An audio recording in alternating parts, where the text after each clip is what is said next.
আসসালামু আলাইকুম everyone, I hope সবাই অনেক বেশি ভালো আছেন। আজকের দিনটা ছিল খুবই ব্যস্ততম একটা দিন, কারণ দীর্ঘ 10 থেকে 12 দিন আমি ঘর থেকে একেবারেই বের হতে পারিনি। আমার গাড়িটা ঠিক এইভাবেই পড়া ছিল। এইভাবে পড়ে থাকতে থাকতে গাড়িতে অনেক ধুলোবালি জমেছে। যতই কভার পরিয়ে রাখি এরপরেও ধুলোবালি তো পড়বেই। আপনারা পিছনের সাইড দেখলে তো বুঝতেই পারবেন গাড়িতে কি পরিমাণ ধুলো জমেছে।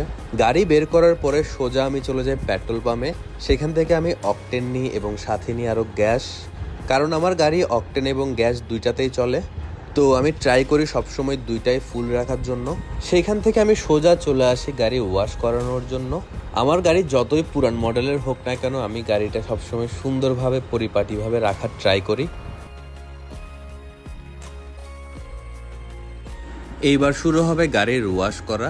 প্রথমে ডোর ওপেন করে ভিতর থেকে যত বালি টালি আছে সব কিছুই বের করে নিচ্ছে। এবার পানি স্প্রে করে ভালোভাবে গাড়িটা পরিষ্কার করার পালা।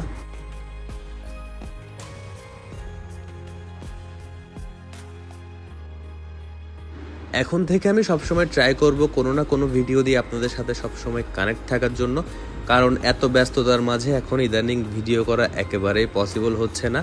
কিন্তু এরপরেও আমি আপনাদের জন্য ভিডিও বানাবো ইনশাল্লাহ। আপনারা আমাকে আগে যেভাবে সাপোর্ট করেছেন ইনশাল্লাহ এখনও সেভাবেই সাপোর্ট করে যাবেন আমি আশা করি।